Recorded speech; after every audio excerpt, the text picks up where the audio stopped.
Wadud, Assistant English Teacher of Andamani Girls High School. I am going to start my today's online class for the students of class 7 English second paper on tense.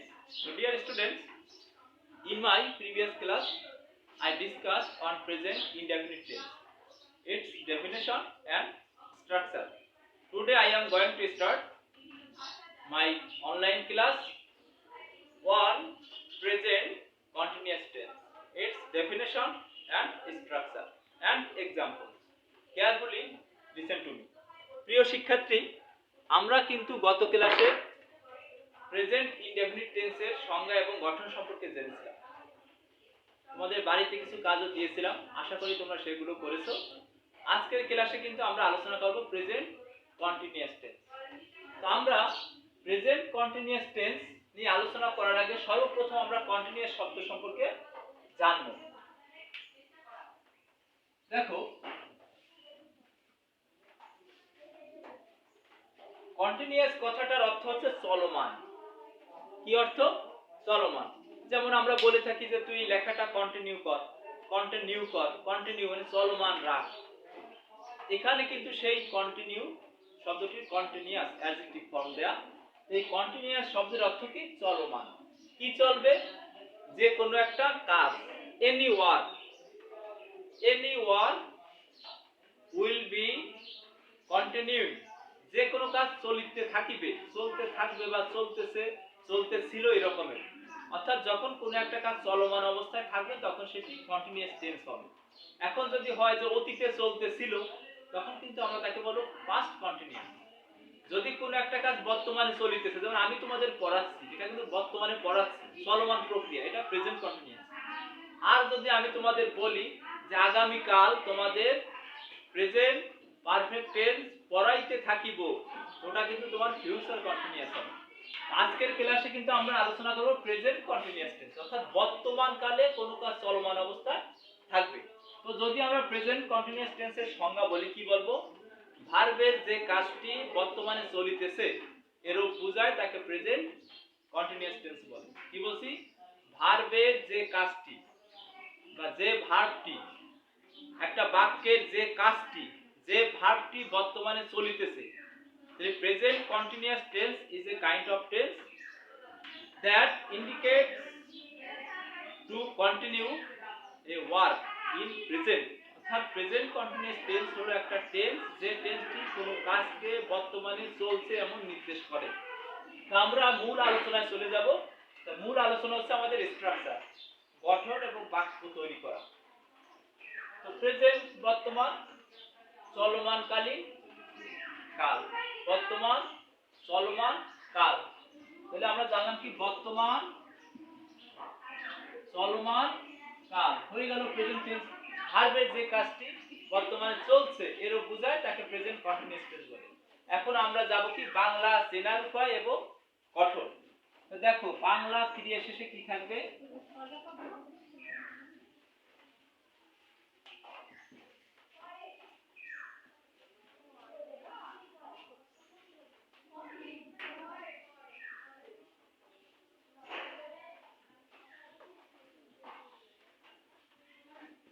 Bangla ক্রিয়া শেষে কি? তেসি, তেসো, তেসের থাকবে। কি বলছি? তেসি, তেসো, তেসের থাকবে। যেমন আমি লিখতেছি। লক্ষ্য করো, এখানে আমরা জানলাম কি? Present continuous tense. তোমাদের কিন্তু জানতে হবে বাংলা ক্রিয়া শেষে কি থাকবে এবং গঠন কি হবে। দুটো জিনিস জানতে পারলে আমরা কি করতে পারবো? যে কোনো বাক্য তৈরি করতে পারবো প্রেজেন্ট কন্টিনিউয়াস টেন্স। তাহলে আমার কথা কিন্তু দুটো। সংজ্ঞা কি? এটা আমার মূল কথা না। মূল কথা হচ্ছে বাংলা ক্রিয়া শেষে কি থাকবে এবং গঠন কি হবে। আমরা জানছি যে বর্তমানে কোনো কাজ চলমান অবস্থায় থাকলে সেটি প্রেজেন্ট কন্টিনিউয়াস টেন্স হবে। এবং বাংলা চিহ্ন কিভাবে? বাংলা ক্রিয়া শেষে তেসি, তেসো, তেসের থাকবে। এখানে কিন্তু আছে আমি লিখতেছি। এই দেখো, তেসি কিন্তু এই যে আছে, তেসি। আমি লিখতেছি বা লিখছি সাধু চলিত। এখানে দেখো লিখতেছি, এখানে কিন্তু তেসি আছে। যদি বলি সে লিখতেছে, সে লিখতেছে। দেখো এখানে তেসি, তেসো, তেসে, তারপর এখানে তেসে থাকতে পারে। তুমি লিখতেছো, সেখানে তেসো। সে লিখতেছে, সেখানে তেসে। আপনি লিখতেছেন, সেখানে লিখতেছেন। এরকম থাকবে কর্তার উপর ভিত্তি করে। এখানে যদি আমরা এটার গঠন করি, কি করব? এখন আমি কিভাবে বাক্যটাকে সাজাবো? এই বাক্যটিকে যদি আমি ইংলিশে লিখতে চাই, যে আমি লিখতেছি, সে লিখতেছে, আপনি লিখতেছে, এই সেন্টেন্স গুলোকে যদি আমরা ইংলিশে লিখতে চাই ট্রান্সলেশন করে, তখন কিন্তু আমার ইংলিশের গঠন জানতে হবে। এই গঠনটা হইছে আমার মেইন। এই গঠনটা লিখতে এটা খেয়াল করব। বাংলা ক্রিয়ার শেষে আমরা পেয়ে গেলাম তেসি, তেসো, তেসে, তেসে, তেসে, তেসে, তেসো, তেসি। অর্থাৎ তেসি, তেসো, তেসে, তেসে থাকবে। এখন আমরা বাংলা জানলাম, ইংরেজি গঠন জানলাম। দেখো ইংরেজি গঠন তুমি জানলেই এখানে উত্তর লিখে দিতে পারবে। শুরুতে কি বসবে? সাবজেক্ট, STRUC, স্ট্রাকচার অর্থাৎ গঠন, গঠন প্রণালী কি? Subject plus am is are plus ভার্বের সাথে আইএনজি যোগ প্লাস অবজেক্ট। দেখো খেয়াল করো, আমি কিন্তু লিখেছি সাবজেক্ট। শুরুতে কি বসবে? সাবজেক্ট। এসে তোমরা সব সময় জন্য কি বুঝবে? সাবজেক্ট বুঝবে। এখানে আমার সাবজেক্ট বসবে শুরুতে। যখন আমি দেখব কোনো একটা বাংলা ক্রিয়ার শেষে, খেয়াল করো, যখন দেখব কোনো একটা বাংলা ক্রিয়ার শেষে তেসিওস, আমি একটি বই পড়িতেছি, আমরা ফুটবল খেলিতেছি, তারা স্কুলে যাইতেছে, তারা মাছ ধরিতেছে, আমি মাছ ধরিতেছি, আমি ভাত খাচ্ছি বা খাইতেছি, এরকম চলমান কোনো কাজ যদি তুমি প্রেজেন্ট টেন্সে দেখো, তখন তোমার মাথায় নিয়ে আসতে হবে এই স্ট্রাকচারটা কি হবে? শুরুতেই সাবজেক্ট বসবে। তো বসিয়ে দাও সাবজেক্ট। এখানে সাবজেক্ট আছে আমি, এখানে আছে সে, এখানে সাবজেক্ট হিসেবে আই বসিয়ে দাও, এখানে সাবজেক্ট হিসেবে হি বা সি বসিয়ে দাও, দিলাম। এরপরে কি আছে দেখো? আমি যা, এইটুকু মনে রাখতে হবে। এরপরে সাহায্যকারী ভার্ব হিসাবে এটাকে আমরা বলে থাকি auxiliary verb, auxiliary verb. Auxiliary verb হিসেবে am is are যে কোনো একটা আসবে। এখানে আই পরে সবসময় am বসে যায়, এইজন্য আই am। হির পরে কি বসে? হি ইজ, এখানে দেব ইজ, হি ইজ। তারপরে খেয়াল করে এইটুকু হইছে মূল কথা। কোনো কিছু কন্টিনিউয়াস বা চলমান প্রক্রিয়া অর্থই হচ্ছে আইএনজি যোগ। কি বলছি? কোনো কিছু চলমান প্রক্রিয়া যদি থাকে, কন্টিনিউয়াস কথাটা যদি কখনো তোমার মাথায় বা চোখের সামনে চলে আসে, তখন বলবো ওখানেই ভার্বের সাথে আইএনজি যোগ অবশ্যই হবে। কি হবে? ভার্বের সাথে আইএনজি যোগ, অর্থাৎ মূল ভার্ব বেস ফর্ম যেটা, এই বেস ফর্মের সাথে আইএনজি যোগ থাকবেই থাকবে। কখন? যখন বাক্যটি অ্যাক্টিভ সেন্টেন্সে হবে। কিন্তু কন্টিনিউয়াস টেন্স কিন্তু প্যাসিভ বাক্য, তখন কিন্তু ভার্ব 3 হয়ে যাবে। এটা কিন্তু অ্যাক্টিভ বাক্যের কথা বলা হচ্ছে। অ্যাক্টিভ বাক্যে যদি কখনো কন্টিনিউয়াস কথাটা দেখো টেন্সের ভিতরে, তখন তোমার মাথায় থাকবে কি? বেস ফর্ম বা ভার্বের প্রেজেন্ট ফর্মের সাথে আইএনজি যোগ। তো সে নিয়ম মতে কিন্তু এখানে সেই দেখো আইএনজি যোগ চলে আসছে। এখানে আমার মূল কাজ কোনটা? ভার্ব কোনটা? লেখা হচ্ছে আমার কাজ। এখানে কাজ কোনটা? এখানে কিন্তু লেখা শব্দটা আছে। তো আমার লেখা ইংরেজি কি? আমরা জানি রাইট। লেখা ইংরেজি কি? রাইট। এর সাথে কি যুক্ত হবে? আইএনজি যোগ। আইএনজি যোগ যখন হবে, ভার্বের শেষে যদি ই থাকে, পূর্বে যদি কনসোনেন্ট থাকে, তাহলে ইটা উঠে যায়। তখন ইটা কি হয়? উঠে যায়। শেষে ই, পূর্বে কনসোনেন্ট, তখন ইটা উঠে গিয়ে আইএনজি যুক্ত হবে। I am writing, he is writing. তো আমরা কি জানলাম? এখানে অবজেক্ট নাই, যার কারণে আমরা অবজেক্ট দিচ্ছি না। যদি বলি সে একটি চিঠি লিখতেছে, তখন দিতাম he is writing a letter. এখানে অবজেক্ট নাই, যার কারণে আমি অবজেক্ট বসাতে পারছি না। তো আমরা কি জানলাম? খেয়াল করো, আমরা এখানে জানছি কি? প্রেজেন্ট কন্টিনিউয়াস হোক, পাস্ট কন্টিনিউয়াস হোক, ফিউচার কন্টিনিউয়াস হোক, কন্টিনিউয়াস কথাটার অর্থই হচ্ছে ভার্বের সাথে আইএনজি যোগ। আর কোন শব্দের সাথে আইএনজি যোগ যদি হতে হয়, তার পূর্বে একটি সাহায্যকারী ভার্ব থাকতেই হবে। প্রেজেন্ট টেন্সের সাহায্যকারী ভার্ব আমি যা, এজন্য আমি যা। যদি পাস্ট কন্টিনিউয়াস হতো তাহলে ওয়াজ আর হতো।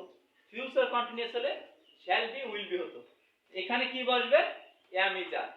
am is are বসানোর পরেই কি? কন্টিনিউয়াস এর কারণে আইএনজি যোগ। এখন এটা যে কন্টিনিউয়াস হবে বুঝবো কিভাবে? বাংলা ক্রিয়া শেষে তেসি তেসো তেসেল থাকবে। এখন আমরা কয়েকটা উদাহরণ দিয়ে আরো স্পষ্ট করব।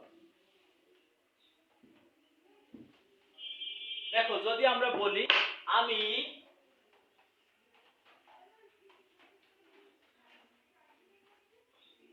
বল খেলিতেছি,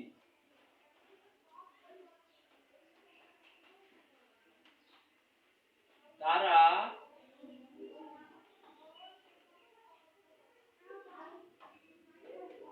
স্কুলে যাইতেছে। এখন এর সাধু চরিত্র রূপ, যাইতেছে বা যাচ্ছে একই কথা। যাচ্ছে মানে চলমান, যাচ্ছে। খেলিতেছি বা খেলছি একই কথা, খেলছি এটা চলমান প্রক্রিয়া। বল খেলছি, সে স্কুলে যাচ্ছে বা যাইতেছে, এরকম। এখানে যদি আমরা এই দুটো বাক্য লক্ষ্য করি, আমরা কিন্তু স্পষ্ট দেখতে পারি বাংলা ক্রিয়া শেষে তেসি আছে, তেসে আছে। যখনই তেসি বা তেসো, তেসি, তেসে, তেসো দেখবো, তখন আমরা বলবো এটা present continuous tense. Present continuous tense যখনই দেখবো, তখন আমার এই স্ট্রাকচারের কথা মনে রাখতে হবে। বলছি তোমাদের স্ট্রাকচারে কি আছে, শুরুতেই কি আছে, সাবজেক্ট। আমরা এই দেখো এখানে কিন্তু সাবজেক্ট, সাবজেক্ট বসিয়ে দেখেন, সাবজেক্ট কি আমি, তো এখানে দিয়ে দিলাম আই। এখানে সাবজেক্ট কে তারা, দিয়ে দিলাম দে। তারপর দেখো এম ইজ আর, তাহলে আই পরে কি বসে, এম বসে, তাহলে আই এম। দের পরে কি বসে, দের পরে কি বসে, আর বসে, দে আর। সাবজেক্ট সাহায্যকারী ভার্ব দুটোই বসানো হয়ে গেল। এখন কি মূল ভাবের সাথে আইন যোগ। এখানে মূল ভাব কি খেলা, খেলা ইংলিশ কি প্লে, যদি আই অ্যাম প্লেইং, এই যে প্লে এর সাথে আইন যোগ, আই অ্যাম প্লেইং কি খেলছি, বল। আই অ্যাম প্লেইং বল, যদি এখানে ক্রিকেট থাকতো, I am playing cricket, I am playing football, I am playing volleyball, যেটা থাকবে সেটা দেবা।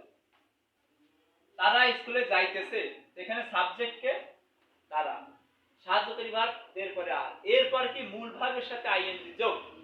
এখানে মূল ভার্ব কোনটা, যাওয়া, যাওয়া ইংলিশ কি গো, দে আর গোয়িং, তারা যাচ্ছে, কোথায় যাচ্ছে, স্কুলে। এই যে অবজেক্ট দিয়ে দেবা to school, they are going to school. তো আমরা কিন্তু দুটি ট্রান্সলেশন করে ফেললাম।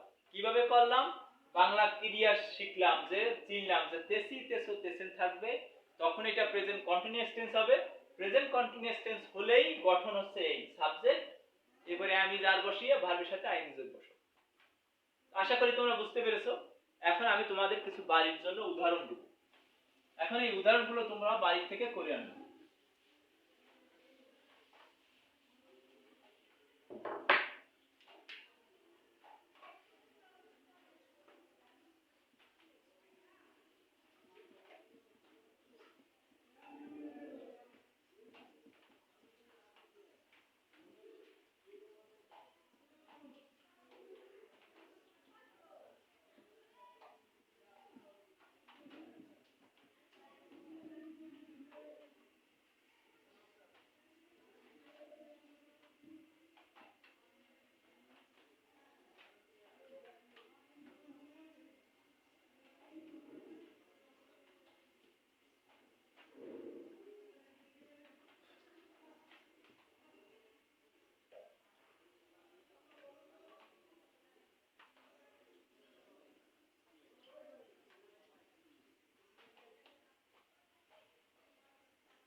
দেখো, সে একটি বই পড়িতেছে, তেসে কিন্তু রয়েছে, তেসে। তারপর আছে আমরা মাছ ধরিতেছি, তেসি কিন্তু আছে। শিক্ষক ছাত্রদের পড়াচ্ছেন বা পড়াইতেছেন একই কথা, কিন্তু সেই তেসেন আছে। এটা সাধু রূপে আছে, চলিত রূপে আছে, পড়াচ্ছেন আর পড়াইতেছেন। এখন এই যে তিনটা রয়েছে, এই তিনটা অনুবাদ অর্থাৎ প্রেজেন্ট কন্টিনিউয়াস টেন্সের আলোকে উত্তর লিখবে তোমরা এখানে ইংলিশে স্ট্রাকচার ফলো করে। Thank you dear students, no more today. Giving you thanks again, I am going to end my today's online class. Tomorrow or next class We will meet again taking present perfect tense. Stay home and keep yourself safe and sound. Thank you, dear students.